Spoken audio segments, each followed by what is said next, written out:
Perkenalkan, nama saya Afifah Hanum Harahap dengan NIM 2111-211017, jurusan Ilmu Kesehatan Masyarakat, kelas A4, mata kuliah Dasar Ilmu Kesehatan Masyarakat dengan dosen pengampu Dr. Helmijar, SKM, M.Biomed. Di sini aku akan jelasin apa peran sarjana kesehatan masyarakat dalam mencegah masalah kekurangan gizi dan kontribusinya dalam pembangunan. Indonesia adalah negara yang subur dan memiliki sumber daya yang melimpah dari Sabang hingga Merauke. Namun, Indonesia memiliki permasalahan gizi yang sangat memprihatinkan. Data UNESCO menyatakan bahwa Indonesia termasuk dalam jajaran 5 besar dunia untuk kasus masalah kekurangan gizi. Penyebab masalah kekurangan gizi di Indonesia dipengaruhi oleh dua faktor, yaitu faktor pertama kemiskinan dan faktor kedua tingkat pendidikan yang rendah. Tingkat pendidikan yang rendah dan kemiskinan menyebabkan menurunnya sumber daya manusia. Kemiskinan terus terjadi karena dengan penghasilan yang rendah tidak dapat mengakses apa-apa seperti pendidikan, kesehatan, dan nutrisi yang baik, sehingga menyebabkan sumber daya manusia menjadi rendah. Lalu, apa itu masalah gizi? Masalah gizi adalah gangguan kesehatan dan kesejahteraan seseorang atau masyarakat sebagai akibat ketidakseimbangan antara asupan dengan kebutuhan tubuh. Permasalahan gizi utama di Indonesia. Stunting adalah kekurangan gizi pada bayi di 1000 hari pertama kehidupan yang berlangsung lama dan menyebabkan terhambatnya perkembangan otak dan tumbuh kembang anak. Karena mengalami kekurangan gizi menahun, bayi stunting tumbuh lebih pendek dari standar tinggi balita seumurannya. Badan Pusat Statistik mencatat pada 2018 prevalensinya 30,8% dan menurun pada tahun 2019 menjadi 27,2%. Yang kedua adalah wasting. Wasting merupakan gabungan dari istilah kurus dan sangat kurus yang didasarkan pada indeks berat badan menurut panjang badan atau berat badan menurut tinggi badan dengan ambang batas kurang min 2 SD. Sebaran penderita gizi buruk di Indonesia.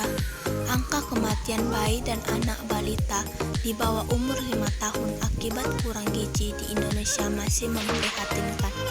Prevalensi angka gizi buruk masih tinggi, yakni mencapai 5,7% dan gizi kurang 13,9%. Dan yang terakhir adalah obesitas. Obesitas termasuk dalam masalah gizi yang mengancam kesehatan masyarakat. Kondisi ini terjadi saat terdapat kelebihan lemak yang serius pada tubuh sehingga menimbulkan berbagai gangguan kesehatan. Obesitas berkurang seiring dengan berjalannya usia. Paling tinggi pada kelompok usia 0-5 tahun yaitu 14% dan paling rendah pada kelompok remaja usia 16-18 tahun yaitu 1,4%. Salah satu program penanggulangan gizi terbesar di Indonesia adalah Scaling Up Nutrition. Gerakan ini merupakan suatu aksi perbaikan gizi yang menjadi salah satu motor bagi penurunan angka kematian ibu dan anak, masalah stunting global, serta penyelamatan 1000 hari pertama kehidupan. Intervensi gizi ini memberikan dampak besar terhadap indikator gizi di Indonesia. Jadi, apa peran sarjana kesehatan masyarakat dalam penanggulangan gizi di Indonesia? Sebelum membahas peran sarjana kesehatan masyarakat, tahukah Anda apa itu sarjana kesehatan masyarakat? Sarjana kesehatan masyarakat adalah gelar yang diberikan bagi orang yang telah selesai menempuh pendidikan di jurusan ilmu kesehatan masyarakat. Sarjana kesehatan masyarakat mampu aktif mengatasi masalah kesehatan masyarakat pada tingkat global melalui proses pendidikan, riset, dan pengabdian masyarakat. Jadi, Peran sarjana kesehatan masyarakat dalam penanggulangan gizi di Indonesia ada 6. Yang pertama, melakukan pengawasan terhadap semua program yang ditujukan. Yang kedua, membuat program kesehatan yang sesuai dengan masalah gizi. Yang ketiga, promosi kesehatan. Yang keempat, meningkatkan kinerja pelayanan kesehatan. Yang kelima, melaksanakan pembinaan upaya penanganan masalah gizi.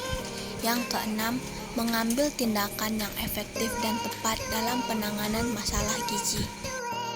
Selanjutnya yaitu Rencana Pembangunan Jangka Menengah Nasional tahun 2020 hingga 2024.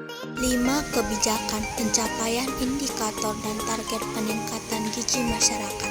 Pertama yaitu menetapkan regulasi untuk meningkatkan komitmen implementasi dan alokasi anggaran percepatan perbaikan gizi di tingkat pusat dan daerah. 2. Meningkatkan akses dan kualitas pelayanan gizi. Yang ketiga, meningkatkan kampanye advokasi dan komunikasi perubahan perilaku untuk perbaikan gizi. Yang keempat, membangun sistem informasi dan bukti terkait gizi untuk menyediakan sumber data yang kredibel dan tepat waktu yang dapat digunakan untuk pengambilan keputusan. Yang terakhir, memperluas keterlibatan multisektor untuk mempercepat perbaikan gizi. Selanjutnya yaitu kontribusi sarjana kesehatan masyarakat dalam pembangunan kesehatan. Percepatan perbaikan gizi memiliki pengaruh dalam pencapaian target tujuan pembangunan kesehatan Sustainable Development Goals. Sustainable Development Goals terdiri dari 17 tujuan dan 169 target. Kontribusi sarjana kesehatan masyarakat dalam Sustainable Development Goals. Yang pertama, pada tujuan kedua, mengakhiri kelaparan.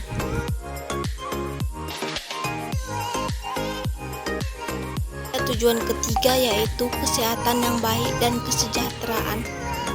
Selanjutnya yaitu kesetaraan gender. Dan yang terakhir adalah akses air bersih dan sanitasi. Dan itulah peran sarjana kesehatan masyarakat dalam penanggulangan masalah gizi di Indonesia dan kontribusinya dalam kesehatan.